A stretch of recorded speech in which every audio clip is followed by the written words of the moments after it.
présenté par Manomédi. Donc, je vous présente le docteur Tarek Bouzoura, spécialiste en médecine interne, diplômé CVIM-CA, donc en médecine interne des animaux de compagnie, exerçant en activité exclusive référée. Donc, bienvenue à tous. Aujourd'hui, nous allons parler des bonnes pratiques de l'entretien du matériel d'endoscopie. Comme vous le savez, ce matériel requiert une manipulation rigoureuse et bienveillante. Et si on ne respecte pas les grands principes d'emploi et d'entretien, alors on risque de rencontrer des problèmes avec le matériel assez rapidement. Donc, le respect, au contraire, de ces principes vous permettront d'optimiser sa longévité et donc sa rentabilité. Donc, vous allez pouvoir poser des questions au docteur Bouzoura durant le webinaire. Donc, vous pouvez les taper dans le petit chat questions sur le côté et il y répondra à la fin. Nous prendrons 10 ou 15 minutes pour répondre à toutes les questions. Donc, docteur Bouzoura, je vous laisse maintenant la parole. Et bon webinaire à tous. Merci beaucoup. Bonjour à tous. Je vais juste redemander de vérifier si le son fonctionne très bien avant de commencer à parler, si tout le monde m'entend bien, si le retour est bon. Oui, c'est toujours bon. Parfait. Donc, effectivement, les bonnes pratiques d'entretien du matériel d'endoscopie vétérinaire. Alors, c'est un thème qui n'est pas initialement des plus scientifiques, on va dire, et en médecine interne des plus on va dire au premier abord intéressant, mais par contre c'est ô combien utile d'être en maîtrise de la capacité de bien entretenir le matériel d'endoscopie. Comme l'a précédemment dit Michael, on a en fait un matériel qui coûte cher, un matériel qui doit être utilisé durant de longues années de manière fiable et qui nous permet quand même d'obtenir des résultats de qualité. Donc on va adopter un plan de présentation qui va tout simplement reprendre très rapidement les différents types d'endoscopes qu'on peut trouver, parce que l'entretien et la manipulation des endoscopes peut différer en fonction de l'endoscope dont on parle. On va quand même se focaliser ensuite sur les endoscopes, les endoscopes courbes, et notamment revenir sur les différentes zones fragiles et celles qui doivent être l'objet d'une attention grandissante de notre part. Et ensuite, les modalités de manipulation adaptées de l'endoscope tant durant la procédure que durant le stockage et le déplacement, ainsi que la présentation d'une procédure type de nettoyage. Donc sans surprise, il existe différents types d'endoscopes. En vidéo, on a le gastroscope. En général, ce sont des gros calibres au-delà d'1 centimètre avec des dimensions au-delà de 120, 140, 160 cm de long. À l'inverse, des vidéobronchoscopes de calibre plus réduit, en général, notamment ceux pour les petits animaux tels que les chats, qui vont avoir des dimensions plutôt de l'ordre de 6 à 8 mm, avec une longueur qui n'excédera généralement pas les 80 à 90 cm. Il existe également d'autres endoscopes, notamment les cystoscopes qui sont également courbes et les vaginoscopes qui peuvent être courbes ou rigides, dont on ne parlera pas beaucoup ici. Et bien entendu, il existe les rhinoscopes rigides qui sont quand même de plus en plus employés à l'heure actuelle, ainsi que les otoscopes rigides, notamment manipulés par les dermatologues, et tout un tas d'autres scopes possibles, notamment pour les arthroscopies dans les actes chirurgicaux. Alors, quoi qu'il en soit, sur un endoscope de ce modèle-là, on se rend compte qu'il existe plusieurs zones qui sont des zones critiques. Première zone critique, c'est la zone de la molette d'orientation. Cette molette, en fait, puisqu'elle est tout à fait mobilisable et que les deux plans de la molette sont mobilisables de manière individuelle, entraîne des zones où les saletés peuvent s'accumuler, où les fluides peuvent ne pas sécher et qui constituent déjà une première zone d'intérêt lors du nettoyage et lors de la vérification en amont et en aval des procédures. Il existe également deux valves, donc la valve d'insufflation et d'irrigation et la valve d'aspiration, qui sont des valves qui peuvent être retirées de leur zone de façon à être nettoyées de manière adaptée. Et il existe également le canal opérateur avec son entrée, qui est une zone critique aussi, puisque dans cette zone-là peuvent s'accumuler certains débris et certaines saletés. C'est aussi très important parce que parfois dans ce canal opérateur, on va y injecter des fluides, notamment des fluides stériles dans le cadre de la réalisation d'un lavage broncho-alvéolaire, par exemple. Et il faut veiller à ce que cette zone soit parfaitement entretenue de manière à ne pas isoler régulièrement une bactérie qui sera plutôt une bactérie issue d'un biofilm développé dans cette zone-là. Une autre partie qui est à l'extrémité opposée d'un vidéo-bronchoscope ou d'un vidéogastroscope, c'est le connecteur vidéo. Donc cette zone-là, vous la voyez, elle est donc plastique pour sa plus grande partie. Les deux zones d'acquisition de la source de lumière et de l'entrée vidéo. Et on a en fait sur notre droite ici la vraie connexion vidéo à la colonne d'endoscopie qui est une zone critique parce que cette zone-là ne doit jamais être en contact avec l'eau. Vous verrez que je vous montrerai comment on applique le bouchon protecteur sur cette zone-là de manière à garantir un caractère hermétique et imperméable pour éviter justement des soucis d'infiltration. Donc, le plus important déjà sur l'endoscope, c'est de se focaliser sur l'extrémité flexible du tube. En fait, sur cette zone-là que vous voyez en photographie à droite, il y a l'ouverture du canal opérateur, il y a une caméra et une source lumineuse. Ce sont trois zones critiques. Premièrement, l'ouverture du canal peut pouvoir se boucher ou être endommagée. La caméra et les sources lumineuses pouvant également être endommagées et sans préserver ces zones, le tube entier est malheureusement défaillant. Quoi qu'il advienne, tout autant que pour le reste du tube, ces zones-là sont d'importance majeure et il faut, quoi qu'il en soit, garantir d'éviter tout choc, notamment lorsqu'on va lâcher l'endoscope et qu'il va être amené à frapper le sol ou n'importe quel plan de travail. Donc on verra après comment le tenir justement et garantir aucune anomalie de ce côté-là. Alors déjà, de manière très importante, quand on fait une endoscopie, on a assez souvent tendance à être focalisé sur l'acte et à se rendre compte, comme vous voyez ici, là, dans ce que je suis en train d'entourer par la souris, que si on est assis face à notre patient, on va garantir une courbe anormale, une courbure anormale de la zone d'arrivée en fait à l'endoscope.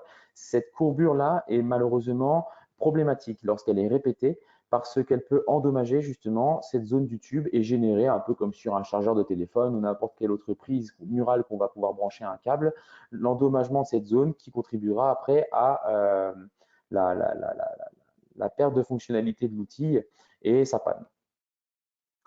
Également, lorsqu'on va faire notamment des gastroscopies, on va vite avoir tendance à être en train de regarder notre écran plutôt que de regarder la position du tube.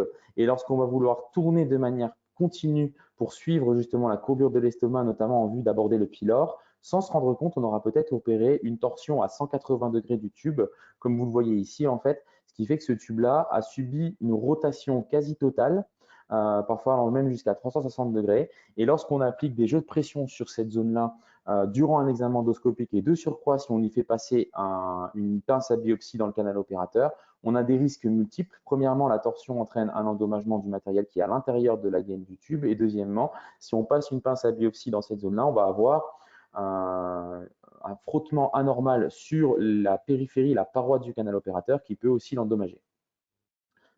Vous voyez idéalement comment on devrait être positionné lorsqu'on réalise une trachéobronchoscopie ou une gastroscopie. On voit bien qu'ici, il n'existe pas d'angulation. On a juste une courbe qui est vraiment harmonieuse et qui n'est pas abrupte.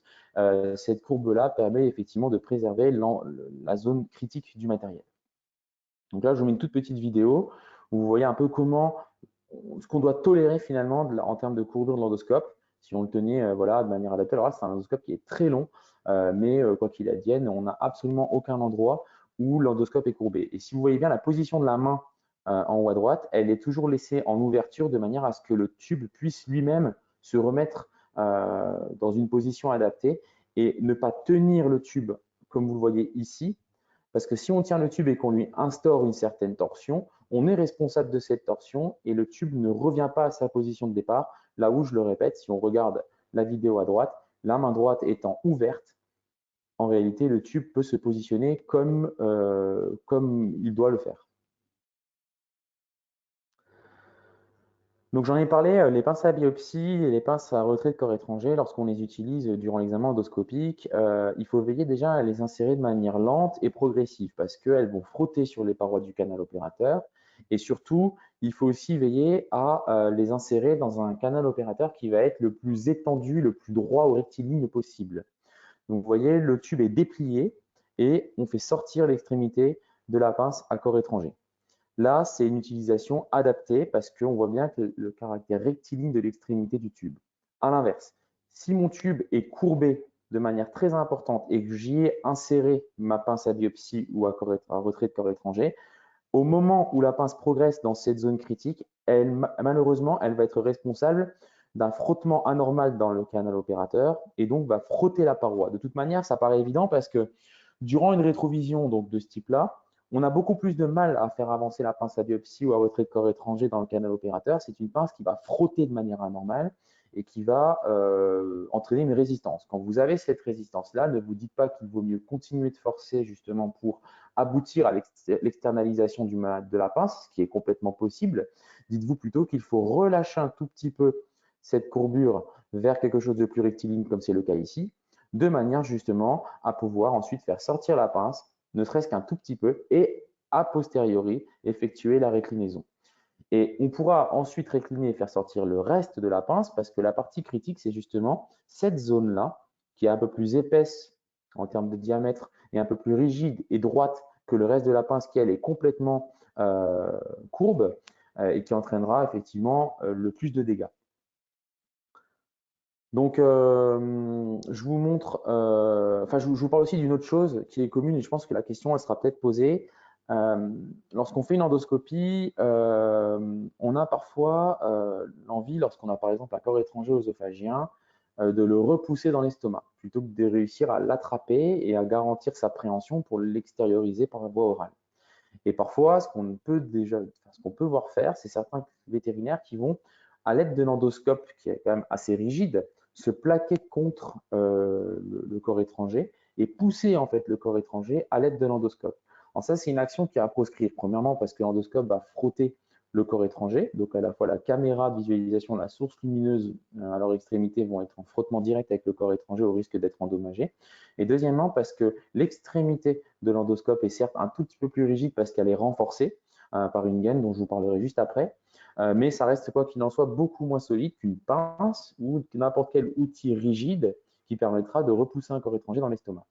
Mon conseil, si on n'arrive vraiment pas à attraper un corps étranger œsophagien pour le ramener par voie orale, c'est éventuellement, si on entreprend de le pousser, d'utiliser n'importe quelle autre structure beaucoup plus rigide, un tuyau beaucoup plus rigide, éventuellement un outil qu'on aura fabriqué soi-même, plastifié, beaucoup plus solide, qui pourra en fait être aisément utilisé pour pousser sous contrôle de notre caméra, plutôt que d'utiliser le tube endoscopique en lui-même. Donc après l'endoscope, il est aussi très important de bien l'utiliser dans la clinique. En fait, quand on va marcher avec, il faut garantir l'absence de courbure anormale du tube. Là, vous le voyez bien lorsque je le tiens. Le tube est parfaitement tenu de manière à éviter qu'il soit soumis à une courbure anormale. L'autre extrémité qui va se connecter effectivement avec l'entrée vidéo est également tenue en règle générale dans la même main, ce qui permet en fait d'avoir un équilibre certain, de réduire, on va dire, le risque de torsion anormale. Il y a plein d'autres manières de tenir, hein, mais en gros, ça c'est quelque chose que je vous conseille. Et il est surtout important de dédier le transport de l'endoscope et le déplacement de l'endoscope à des personnes qui ont vraiment eu l'habitude de le faire. De toute manière, je suppose que toutes les personnes qui vont être auditeurs ou auditrices de ce webinaire sont des personnes qui, dans leur propre clinique, doivent manipuler eux-mêmes l'endoscope et ne délèguent en règle générale pas la manipulation de l'endoscope, si ce n'est à des confrères ou à des personnes qui ont été raisonnablement formées. Donc le stockage de l'endoscope doit idéalement être vertical. Ça permet qu'une fois le rinçage, le nettoyage réalisé, les fluides ne s'accumulent pas de manière inadaptée dans le canal opérateur notamment. Et ça permet aussi de garantir finalement l'équilibre du matériel et de réduire les potentialités de chute. Donc là, c'est un exemple hein, dans un placard dédié. On se rend compte que le matériel est bien suspendu. Tout en bas, on pourrait ajouter une zone de protection. On peut mettre une petite compresse éventuellement sèche, hein, attachée par un tout petit sparadrap qui permet juste d'éviter que l'extrémité soit éventuellement en contact direct avec des surfaces. Alors ici, ça n'est pas nécessaire parce qu'on est dans un placard très propre, très sec, dans lequel tout est ordonné. Mais si on estime que c'est nécessaire parce que l'extrémité inférieure de l'endoscope peut être en contact avec le sol, par exemple, ou en tout cas a des risques d'être en contact avec quelque chose d'inadapté, on protégera ça à l'aide d'une compresse. Donc le plus important de cette présentation, c'est la procédure de désinfection. En fait, c'est une étape qu'il faut vraiment maîtriser. Je l'ai dit tout à l'heure, je pense que chacun d'entre vous, dans vos cliniques respectives, réalisez vous-même la désinfection et le nettoyage, voire la stérilisation de votre endoscope, qu'il est très rare de déléguer ce type de procédure, hormis si on a mis en place une procédure dédiée très performante, notamment comme celle que proposent les chirurgiens dans les blocs opératoires, où certaines assistantes de soins sont vraiment très habituées à ces procédures. Mais l'endoscope reste quand même un matériel tellement fragile et tellement complexe à manipuler que la minutie appelle tout de même l'utilisation et l'entretien par des personnes qui savent vraiment ce qu'elles font. Donc, mon conseil, c'est éventuellement de désigner certains responsables et de leur inculquer les bonnes façons de faire. Déjà, idéalement, l'endoscope, il faut le nettoyer immédiatement après la procédure. Alors, en médecine référée, ce n'est pas un gros souci parce que quand on enchaîne les endoscopies, on est vraiment dans l'acte endoscopique et dans la procédure. Donc, on est en train déjà d'anticiper le nettoyage. Il est vrai parfois qu'en clientèle où on va articuler une procédure endoscopique avec des consultations, d'autres actes à réaliser en parallèle, parfois on peut oublier sur des journées très remplies l'endoscope qui va sécher et malheureusement se rendre compte qu'il faut le nettoyer, mais un peu trop tard. Donc le conseil que je vous donne déjà, c'est éventuellement de vous placer un réveil, un aide-mémoire, on va dire une liste de tâches qui vous ferait éviter de retarder un premier nettoyage rapide et succinct, mais qui doit être fait quasi immédiatement. Ensuite, pour le reste de la procédure de nettoyage, c'est vraiment quelque chose de codifié. Il va y avoir normalement systématiquement un test d'étanchéité à réaliser pour vérifier que le matériel puisse être immergé dans les solutions nettoyantes et détergentes. Une désinfection par immersion qui sera réalisée juste après. Un rinçage. Et enfin, dans certains cas de figure, mais puisque c'est conseillé de le faire très régulièrement, voire tout le temps, la stérilisation. Alors, je reviendrai surtout sur les premières phases. La stérilisation, c'est un petit peu spécifique et j'en parlerai très succinctement. Déjà, durant la réalisation de la procédure, il faudrait également porter un masque parce qu'on parle de produits qui peuvent être irritants, notamment si on confie ça à certains salariés de la clinique, notamment des assistantes de soins. Il faut se rappeler que c'est quand même une des zones d'exposition à des risques, notamment des risques d'inhalation d'aérosols irritants. Il faut porter des gants de manière obligatoire, ça reste une procédure effectivement indispensable parce que cette protection-là garantit l'absence d'irritation et pareil, c'est quelque chose qui doit être signalé dans les risques auxquels peuvent être exposés les travailleurs. Donc, il faut savoir que certes, le stockage doit être codifié comme je vous l'ai dit, mais ensuite, tous les outils qui vont permettre le matériel et les tests réalisés sur l'endoscope et le tube pour garantir son nettoyage et le maintien de sa propreté seront réalisés à l'aide d'outils qui sont dédiés. On ne va pas utiliser une pince, un écouvillon ou un manomètre d'un endoscope à l'autre parce qu'on a des risques effectivement d'induire des défaillances. Donc là, un écouvillon dédié avec une brosse dédiée pour un endoscope dédié qui vont permettre le nettoyage essentiellement du canal opérateur et des conduits ensuite d'aspiration et d'irrigation. Le manomètre dont on va parler juste après qui permet de contrôler l'étanchéité du dispositif avant son immersion. Et ensuite, comme je vous l'ai dit, le nettoyage immédiat, c'est pas bien compliqué. On va prendre une éponge qui va être soit imbibée d'un liquide classique type liquide vaisselle, un savon désinfectant ou un produit classique, de façon à éviter déjà le dépôt de certaines structures d'un biofilm et qui, dans l'immédiat, évite que l'endoscope ne puisse s'encrasser. Une deuxième étape, c'est de placer l'extrémité de l'endoscope lorsqu'il est encore branché sur la colonne dans un bocal rempli de détergent. Pourquoi? On va déjà pouvoir réaliser une aspiration en premier lieu. Réaliser cette aspiration, c'est très vite désenclaver tout matériel qui a pu s'accumuler durant un prélèvement, notamment durant un lavage broncho-alvéolaire muqueux.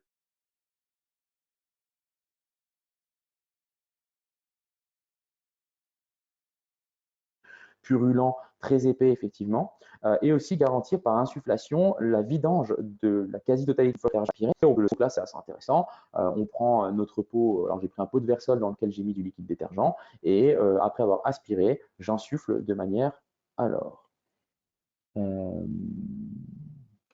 hop. N'hésitez pas à me dire si le réseau pose souci, parce que j'ai reçu un petit message et je veux bien être sûr qu'on m'entende et qu'il n'y ait aucun problème. Et donc voilà, l'objectif, ça va être d'aspirer du liquide dans le canal opérateur très rapidement pour éviter qu'il s'entartre, pardon, et d'expulser ce liquide ainsi que de l'air de manière à vérifier également que tout est en bon état de fonction. Donc ensuite, les valves. Donc les valves sur l'aspiration et l'insufflation ainsi que celles qui est sur l'entrée du canal opérateur vont être retirées et celles-ci doivent être également immergées assez rapidement. Donc on les place dans un autre bocal de détergent. L'objectif est de les laisser ensuite tremper durant l'ensemble de la procédure. C'est bien de commencer par faire ça déjà parce que ça nous permet de retourner vérifier l'état en fait de salubrité de ces zones, vérifier qu'il n'y ait pas de zones sales, de zones qui puissent mériter un nettoyage succinct préalablement à la poursuite de la procédure, mais également de garder un long moment des valves immergées dans un produit détergent et désinfectant. Donc, moment important. Lorsqu'on va procéder à l'immersion de l'endoscope, la zone du couvercle avec le port vidéo, enfin, le port vidéo doit être couvert par son couvercle spécifique. Ce couvercle, vous voyez, on va l'ajuster, il y a un petit clapet en fait qui va s'adapter, on ferme. À ce moment-là, normalement, tout est parfaitement hermétique. À l'extrémité qui se cache sous mon pouce, il y a en fait l'arrivée de l'adaptateur du manomètre qui va nous permettre de réaliser le test d'étanchéité. Donc, on fixe le manomètre. C'est une procédure assez simple. Et là, le manomètre est effectivement bien fixé. Ensuite, on va d'abord faire un test d'étanchéité à sec. Ça consiste en fait à utiliser la pression du manomètre, à aller à une pression maximale qui va être dans une zone spécifique et de vérifier pendant plusieurs secondes que la pression engendrée ne diminue pas après avoir insufflé de manière à confirmer que l'ensemble du dispositif est parfaitement hermétique. Alors, plutôt que de le dire, je vais vous expliquer en vous montrant. On va instiller entre 140 et 160 mm de mercure. Voilà.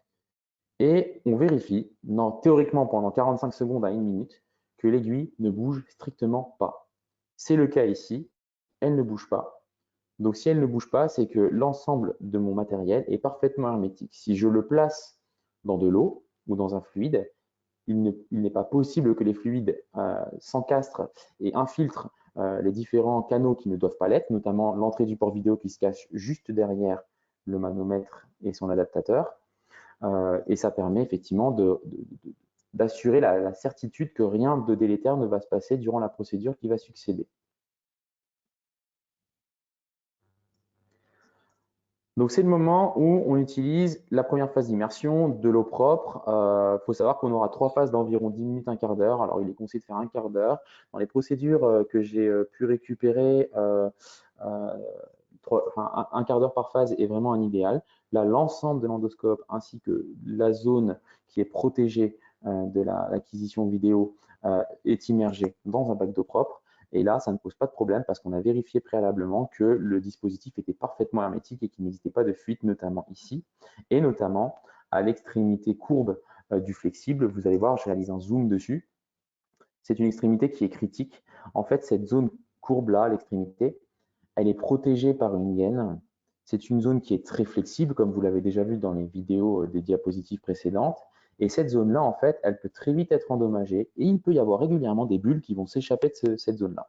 Donc, si au moment de l'immersion, on a des bulles qui s'échappent d'ici, on interrompt la procédure, mais préalablement, on aurait dû avoir un test d'étanchéité défaillant parce que l'aiguille indiquant la pression qu'on aurait instillée via le manomètre aurait théoriquement entamé une chute progressive durant les secondes à minutes du test préalable. Donc ça, c'est un moment clé de notre procédure de désinfection. Donc ensuite, on réalise en fait le même type d'immersion, sauf qu'à la place d'utiliser de l'eau, on va utiliser une solution détergente. Il en existe plein, du Rivascope, de l'Anios, l'Aniosym. Elles ont tous des capacités à être soit uniquement détergentes, soit détergentes et désinfectantes, soit nettoyantes et désinfectantes.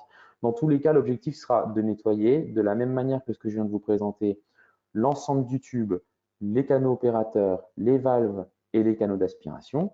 Donc, je poursuis. Pour nettoyer l'ensemble des zones des canaux d'inspiration et des canaux injecteurs, on va en fait fixer la pieuvre. La pieuvre, c'est un matériel qui est joint avec l'endoscope que vous devez posséder. Cette pieuvre, elle contient 2 tubes, vous voyez, qui s'en échappent et qui vont être reliés à un seul et unique tube. Cet unique tube va ensuite être un site d'injection privilégié de fluide. Je vous montre comment on injecte la deuxième partie de cette pieuvre qui va être placée sur le canal opérateur.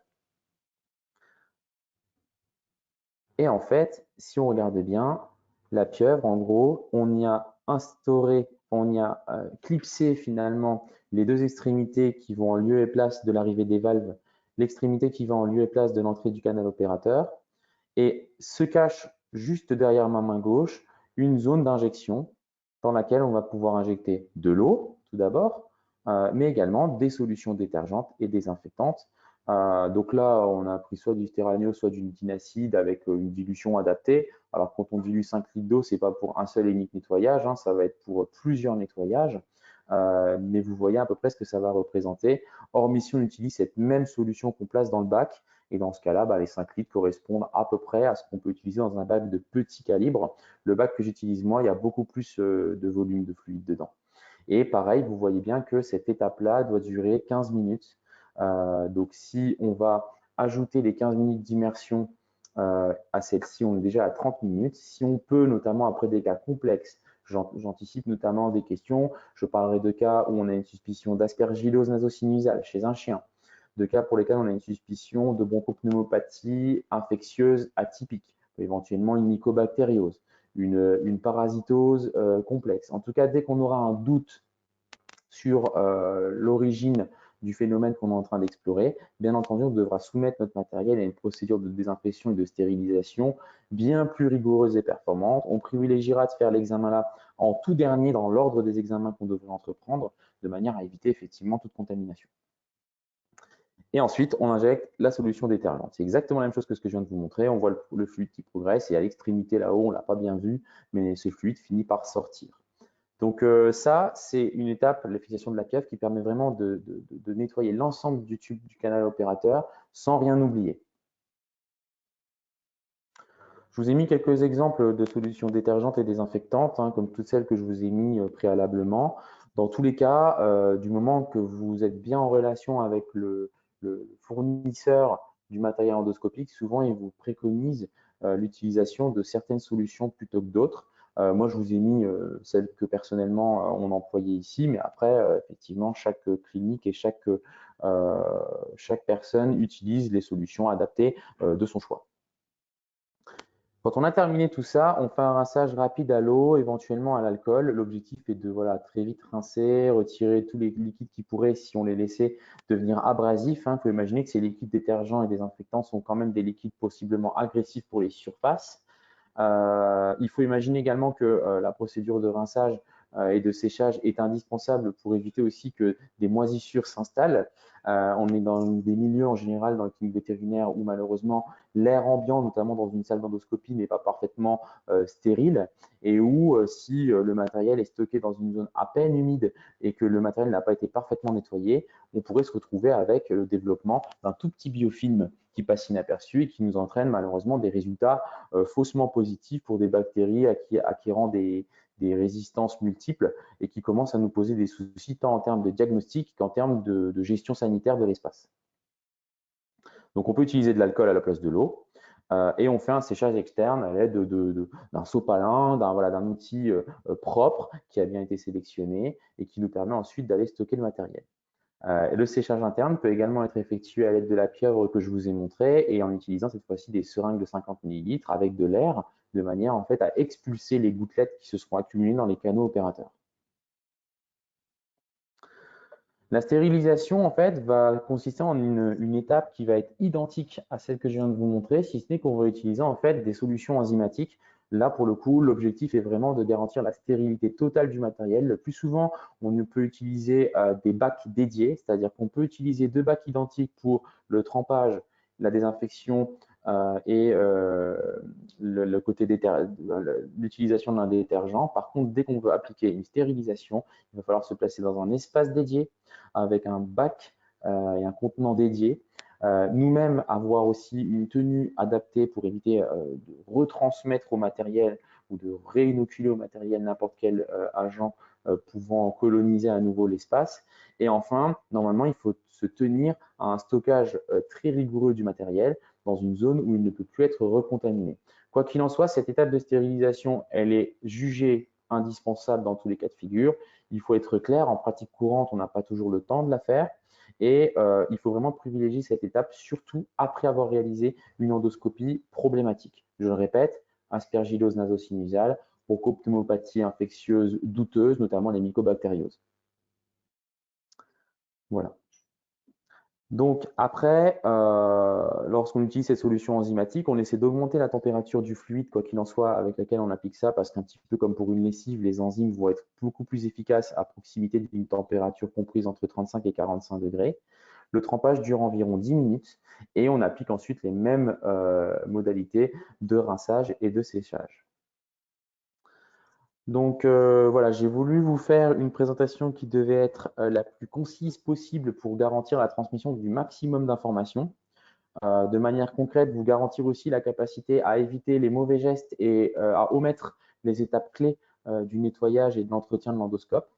Donc là, si on revient sur les choses que je viens de vous présenter, les bonnes pratiques appellent la connaissance par le clinicien et les personnes qui environnent le matériel de toutes les fragilités du matériel endoscopique, notamment de l'endoscope courbe, qui est malheureusement très fragile tant sur la zone d'insertion et de contact entre les manettes d'utilisation et le début de l'extrémité, enfin, le début de départ du tube, et bien entendu tout à l'opposé, l'extrémité courbe qu'on utilise lors de notre exploration endoscopique, qui contient des gaines dédiées, qui contient des zones très mobiles, qui peuvent malheureusement être soumises à des fragilités anormales.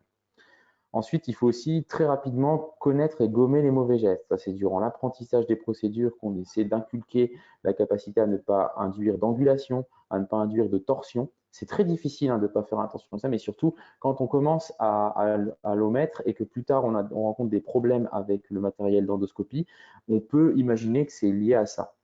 Et lors des diagnostics, de toute manière, de produits qui sont endommagés, le plus souvent, on tombe sur des avaries ou des anomalies qui sont liées à une utilisation inadaptée du matériel. Alors, toutes ces notions-là, elles sont aussi valables pour les fibroscopes, les endoscopes qui vont utiliser des fibres optiques. D'ailleurs, la fibre optique reste encore plus fragile finalement que le câble vidéo. Mais l'avantage d'utiliser un fibroscope, c'est que si une fibre va rompre, elle ne perturbe pas la poursuite d'un examen et elle ne perturbe pas de manière outrageuse la poursuite de l'utilisation du matériel. Néanmoins, quand on commence à en avoir de plus en plus qui vont rompre, on commence à se rendre compte qu'on y est peut-être pour quelque chose. Vous posez aussi la question à vous durant votre exercice de la fréquence à laquelle vous devez remplacer votre matériel ou contacter votre service après-vente. Ça peut être intéressant, non pas en termes de temps, parce que le temps n'est pas lié finalement à l'utilisation du matériel, mais plutôt en termes de nombre d'examens réalisés.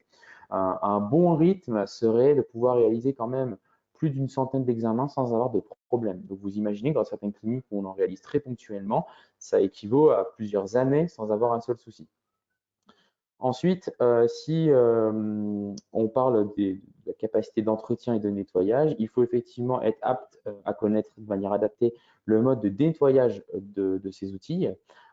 Et quoi qu'il en soit, si on garantit, si on évite en fait toute anomalie durant la manipulation, le stockage, le nettoyage et l'entretien, quoi qu'il en soit, on va optimiser la durée de vie du matériel. C'est un petit peu ce qui était dit dans la présentation. Voilà, je vous remercie. J'ai été dans les temps, super. On a quand même pas mal de temps maintenant pour partager autour des questions. Donc, s'il y a des questions, je laisse Michael prendre le relais. Merci beaucoup, Dr Bouzora, pour cette présentation qui était très claire.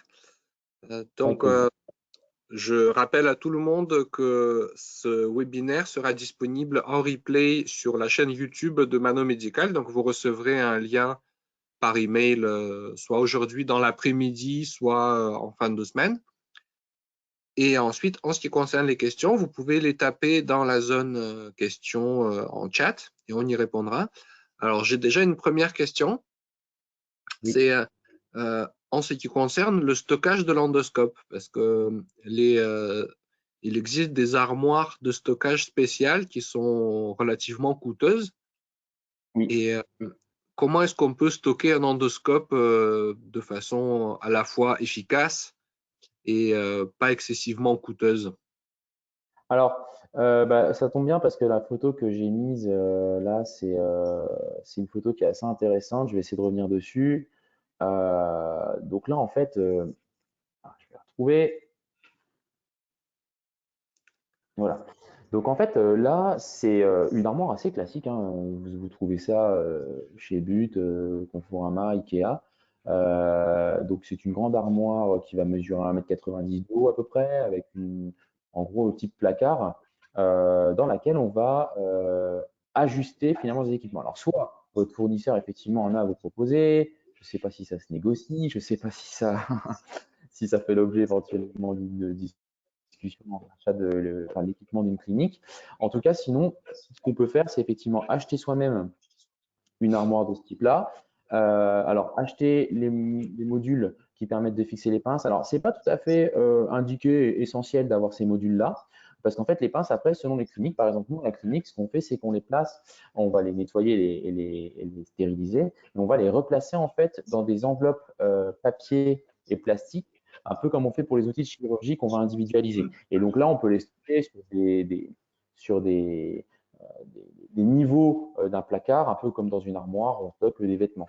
Pour l'endoscope en lui-même, vous voyez l'achat et la fixation de ce type de structure que vous voyez là apparaître en rouge, c'est quelque chose qui est aisé en fait, et il suffit de connaître les dimensions de son endoscope pour ensuite aller faire l'acquisition de ce type de dispositif et de monter soi-même une armoire.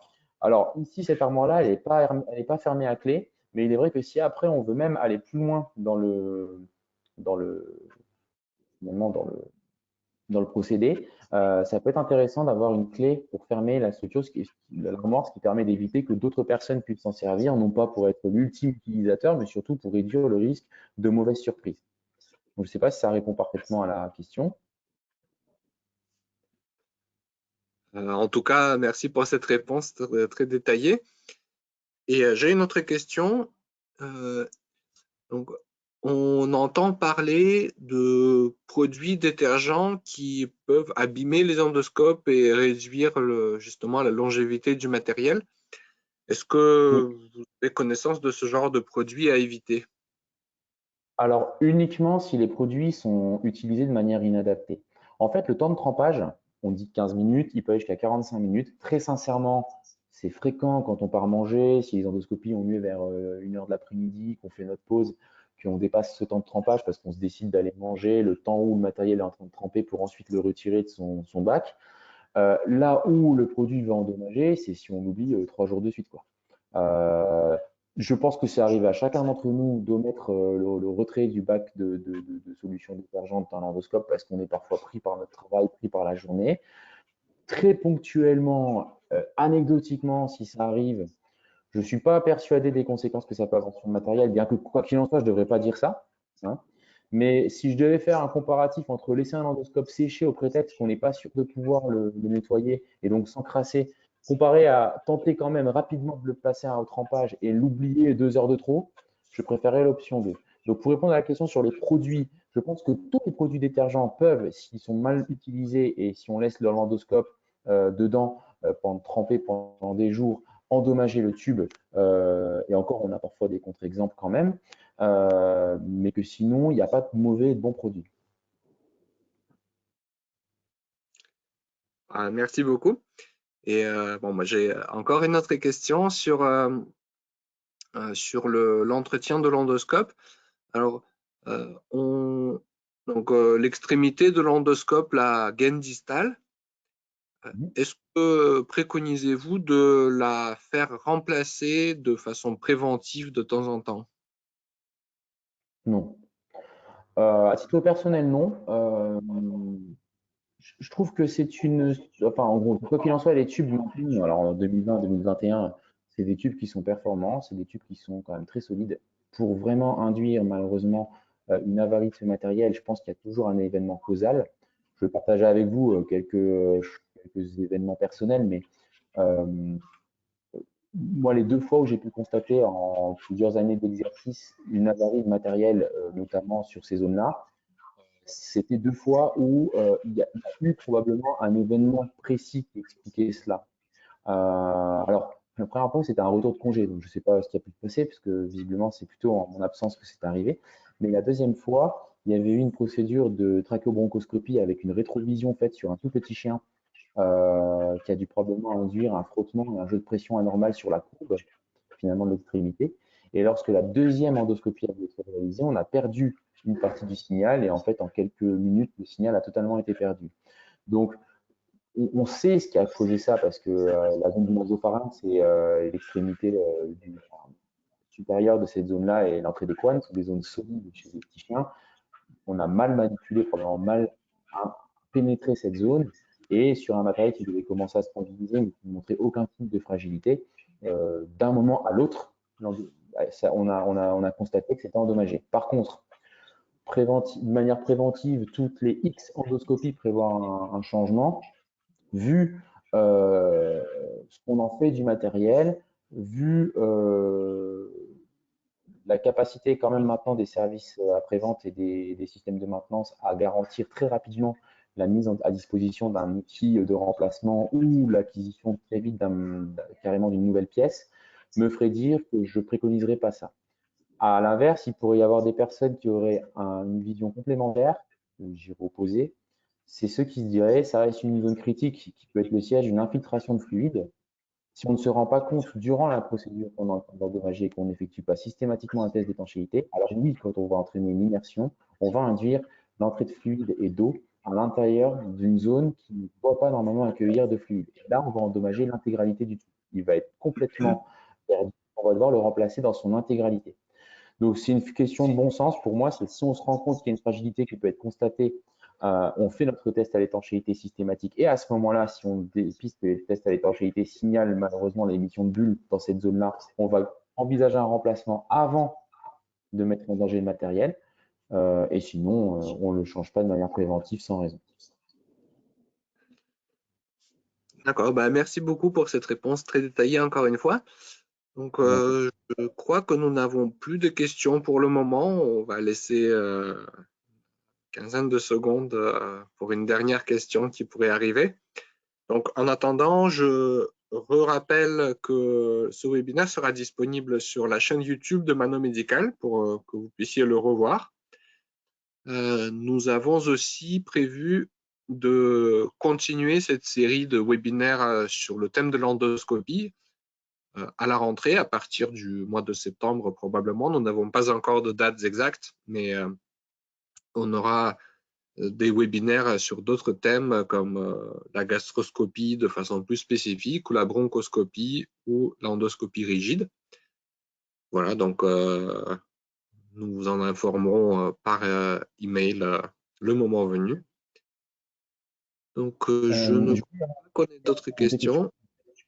Notamment au sujet du stockage en fait de l'endoscope, c'est vrai que je ne l'ai pas précisé dans le diaporama. Il faut effectivement le stocker, hein, comme je vous l'ai montré, dans une zone adaptée. Il y a des fois des vétérinaires qui n'ont peut-être pas les zones dédiées et qui se disent que pour protéger le matériel, ils préféraient les remettre dans leur mallette de transport. C'est quelque chose qui n'est pas forcément adapté parce que si vous suivez bien dans les mallettes, il y a quand même beaucoup de matériel de type mousse qui va environner en fait dans le cadre de la protection le tube et l'ensemble de l'appareil.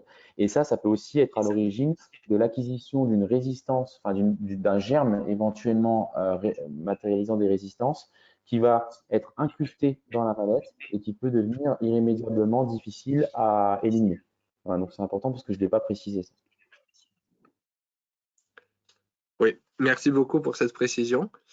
Et eh bien, je pense que nous n'avons pas d'autres questions pour le moment. Ah, si, pardon, une question au dernier moment. Super. Est-ce qu'il ne faut pas laisser sous pression l'endoscope pendant le nettoyage et est-ce que juste avoir le bouchon suffit? Oui, là, comme vous le voyez d'ailleurs, c'est une image, ça nous suffit, ça, hein, ce qu'on a sous nos yeux. On a fait le test préalablement, on a ensuite désarmé notre manomètre. En fait, les deux sont possibles, mais il n'y a pas de souci majeur à opérer comme vous le voyez là sous vos yeux. On a fait le test en amont, on sait qu'il n'y a pas de fuite dans les zones critiques, donc les deux zones hein, qui sont la zone du port vidéo et l'extrémité courbe de l'endoscope. Merci beaucoup. Et justement, en rebondissant sur cette question, aussi un autre commentaire, c'est qu'on dit que il ne faut justement jamais immerger le manomètre lui-même car il serait très difficile à sécher. Oui, oui, tout à fait. C'est la raison pour laquelle d'ailleurs on le débranche pour faire le reste. Après, très difficile à sécher, bah, c'est une poire, il va falloir un peu, oui, s'y prendre à plusieurs reprises. Euh, Surtout qu'en plus, on parle d'un système dans lequel on va injecter de l'air pour tester l'herméticité d'un outil dans une zone qui doit accueillir uniquement de l'air. Donc, imaginons qu'on ait quelques gouttes qui aient pu pénétrer dans ce système d'injection. Euh, on va donc malheureusement injecter des fluides dans une zone qui ne doit pas en accueillir. Donc, oui, le manomètre, on le tient éloigné de l'eau. Ouais.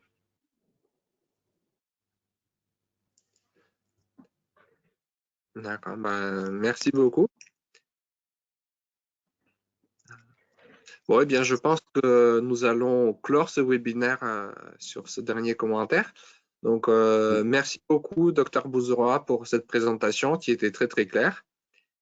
Avec Et merci à plaisir. vous tous d'avoir participé. Donc, Merci à tout le bien, monde et puis bonne journée. bonne journée à tous. Au revoir.